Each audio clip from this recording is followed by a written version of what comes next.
Hello guys, this is Void's Power Motives. This is going to be my second episode of What If Deku was a part of the Black Ops. Now then, when we last left off, Deku and his best friend, Rhino, were able to, along with several other squads of mercenaries, police and heroes, were able to drive off the Nomu attack, which Alpha once sent into Tokyo. And in the USJ attack, Bakugo, Todoroki, and Kaminari were all, not Kaminari, Kirishima, were able to help All Might deal with the high-end Anomu and the villains. Anyways, that is going on. Principal Nezu asks their mercenary company, Black Rose, for assistance in defending the school. Needless to say, currently Deku and Rhino are in Siberia doing winter training, because after all they are Black Ops.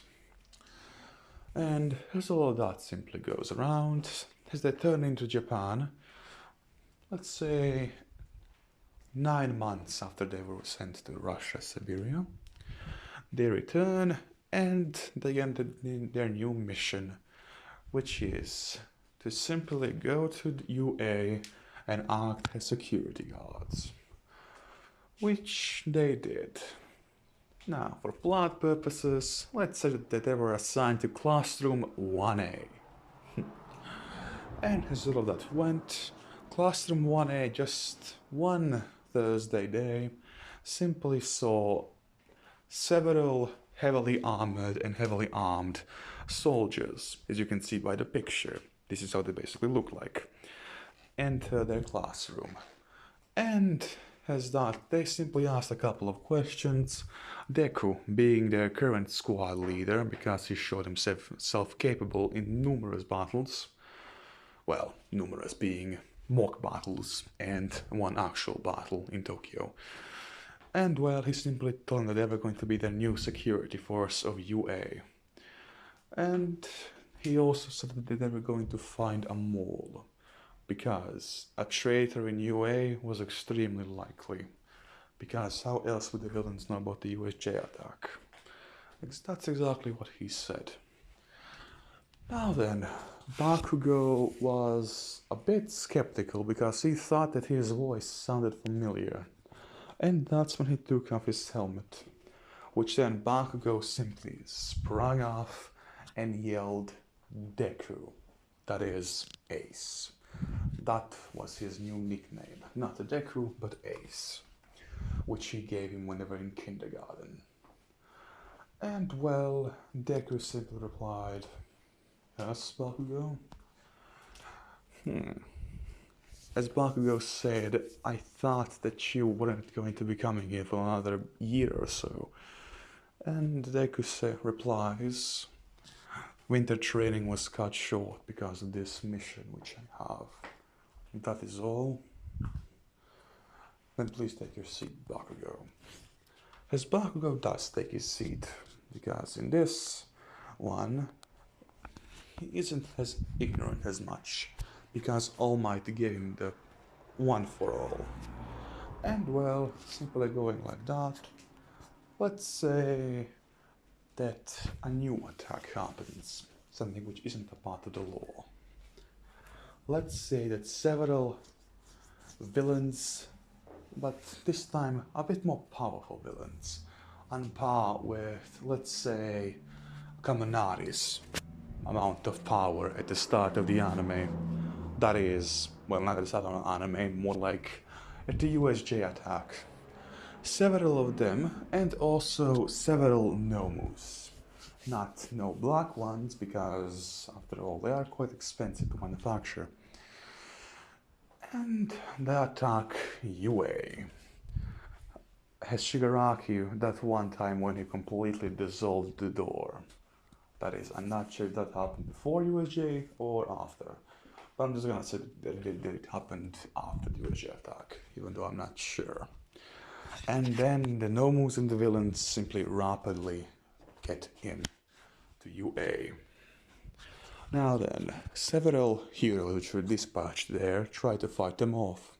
All of them are easily repelled off by the much stronger villains and Nomus. That's when Deku's and Rhino's squads began to shoot, using hollow points, armor-piercing rounds, and even some explosive rounds on two of their snipers to deal with the Nomus, while the villains were mostly taken care of by the heroes which were there, including the teachers. Although at this current time, not many teachers were in the school, because, well, let's say plot reasons. So they had to had vacation days and use them at the same time. Now then, although their principal is still there and all that jazz, as that is going on, they're fighting the Nomus and the villains.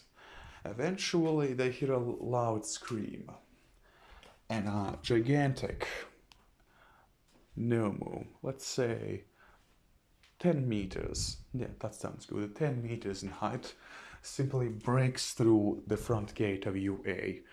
Needless to say, as they try to shoot him, they see what he has: regeneration and super strength. Although he isn't a blackened Nomu, so he can probably be killed much easier. All of them light him up, using hollow points, armor piercing, and explosive rounds. That Nomu simply charges at them. Several members of Deku's and Rhino's squads are killed, with more being injured. Deku at this point uses his quirk to shoot as many armor-piercing bullets as they can. He uses his quirk with his enhancement quirk because, well, controlling the bullets takes a rather good portion of his mind off of things. And, well, he simply uses his quirk and several bullets go through the Nomu's brain, several through his heart, and several more through his joints. The Nomu falls on the ground and just flops. It is dead because its brain has been completely and utterly destroyed.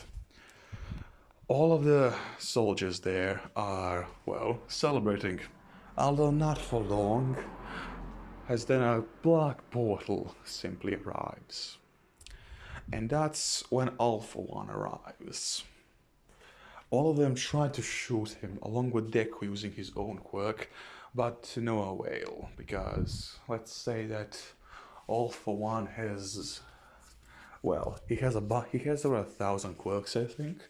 So I'm gonna say that one of them was a hardening quirk, which was similar to Kirishima's and almost as powerful as his. He uses it and is able to well, shrug off most bullets which were fired.